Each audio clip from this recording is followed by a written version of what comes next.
Oi, gente, tudo bem com vocês? Quarta-feira, 1º de abril de 2026, dia do Lula, dia em que Natuzaneri perde o rumo de casa ao ser desmascarada ao vivo pelo próprio companheiro de programa, pelo Joel Pinheiro. Dona Chatuza foi tentar mentir contra o Bolsonaro, a mentira foi tão descarada sobre as entregas do presidente que nem o Joel Pinheiro tancou e ele falou: ô, peraí, isso aqui não é real não. E quando ele trouxe o fato, a cara da Chatuza é o puro suco do entretenimento. Eu quero começar já o dia trazendo para vocês um pouco de risada aqui e falando sobre máscara caindo. Também tem uma máscara que desabou nessa noite lá no Paraná. Vamos falar um pouquinho sobre isso. E só para mostrar para vocês o porquê que essa turma tá tão desesperada, inclusive precisa ficar mentindo contra o Bolsonaro. Olha que fato curioso, nós temos um resultado de mais uma pesquisa, agora Atlas Estadão, apontando que mesmo calado, sequestrado, tomado de refém sem rede social, Bolsonaro tem 49,2% contra 43,4% contra Lula no estado de São Paulo. Mesmo sem poder dar um pio, mesmo sem redes sociais há meses, Bolsonaro ainda ganha do Lula. Só para vocês verem o quanto eles fracassam dia após dia miseravelmente. A Tsuki traz, ó, o Atlas também... deixa eu pegar aqui a matéria e aí o contexto. O Atlas Estadão, Flávio e Lula aparecem tecnicamente empatados em São Paulo com o senador à frente de segundo turno. E detalhe, fora da margem de erro. O senador registra 49 contra 44 do Lula no estado em um eventual confronto de segundo turno. E aí a matéria, né, entrando no contexto, só pra gente não se estender muito, a matéria traz, o Atlas também fez uma simulação de segundo turno entre o próprio Jair Bolsonaro e Lula no estado de São Paulo. Bolsonaro aparece com 49,2, Lula com 43,4. Como disse algum analista que não lembra o nome, é impressionante como Flávio encarnou os votos de Bolsonaro. E por essas e outras que nós temos isso daqui, ó, o desespero no sistema. A gente vai falar um pouquinho de sistema nesse vídeo. Dá uma olhada, que papelão tivemos ontem lá na rede Lula News, lá na Globo.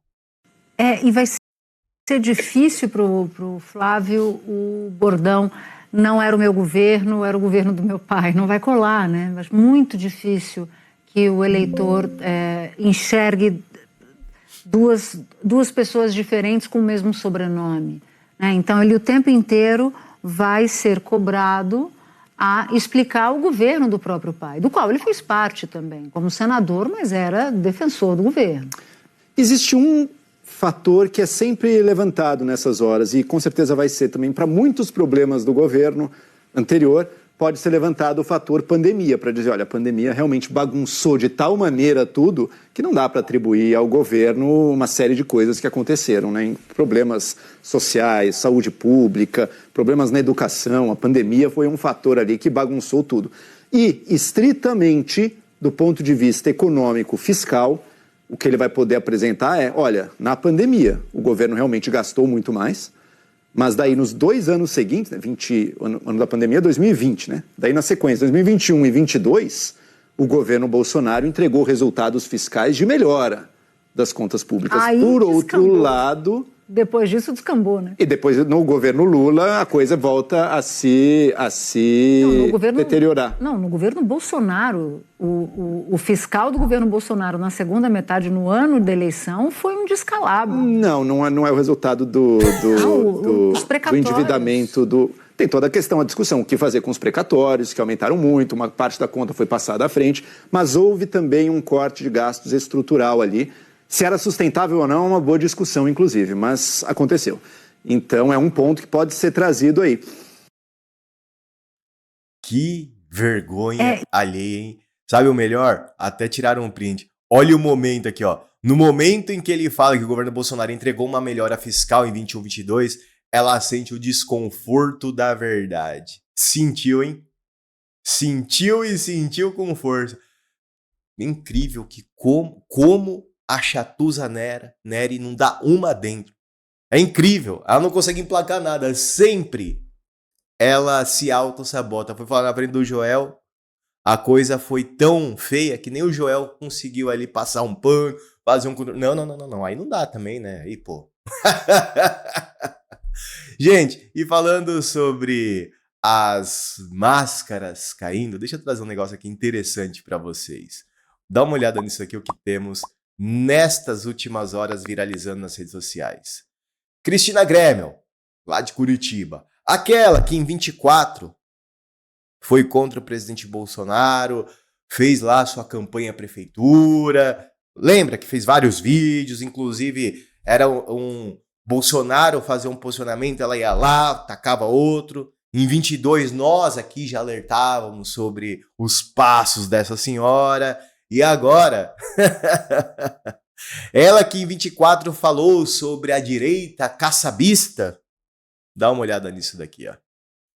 Olha, com muita alegria estou recebendo aqui a Cristina Grêmio, um bate-papo. Já há alguns dias a gente tem conversado bastante sobre Paraná, sobre Brasil, sobre futuro, sobre aquilo que nos une, né? Que são os valores de família, liberdade econômica, propriedade privada, liberdade de imprensa e, acima de tudo, que nos une, que é o nosso estado, é o Paraná, o qual nós somos apaixonados.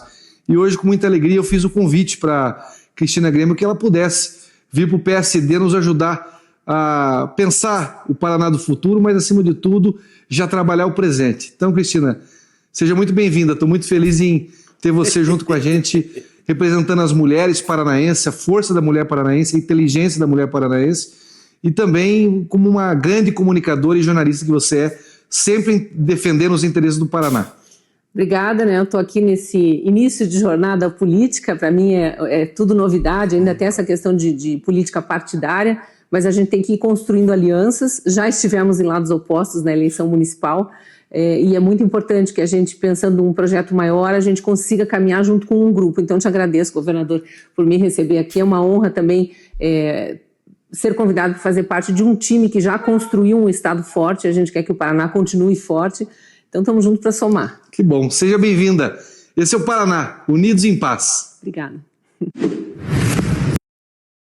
Isso daqui é Cristina Grêmio, ontem à noite, ó, às 10h22 da noite, anunciando que agora ela é PSD, ela é Kassab. Curioso, né? Até lembrei aqui, ó. Nós avisamos em 22, 24 e 26 de novo a Cristina Grêmio escancara de que lado está. Chegou no dia em que ela abraça logo aquele que ela usou para criticar Bolsonaro lá atrás. Como ela mesma diz, Cristina é do sistema. Rodou e acabou abraçada com o Kassab.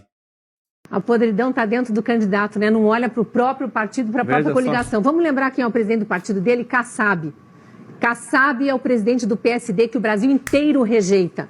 O presidente do Senado Federal, Rodrigo Pacheco, que coloca o Brasil no atual estado de ditadura da toga, é do partido dele. A Elisiane Gama, que pediu indiciamento do nosso presidente Bolsonaro, jogando aquela narrativa de golpe e dizendo que ele era o mentor do golpe, é do PSD. Todos os senadores e deputados que participaram da CPMI do 8 de janeiro do PSD votaram pelo indiciamento de Bolsonaro como mentor do golpe. Ele passou o primeiro turno inteiro tentando o voto dos bolsonaristas e dizendo que ele era o legítimo representante do presidente Bolsonaro aqui em Curitiba. Agora ele esconde, assim como ele esconde Greca, e não quero falar também dos padrinhos políticos que passaram há mais tempo pela prefeitura, pelo governo do estado e que colocaram ele na política, como o Beto Richa, insisto. Ele estava no gabinete do governador, quando o governador foi preso, quando outros integrantes do governo foram presos. Será que viu a corrupção acontecendo e não fez?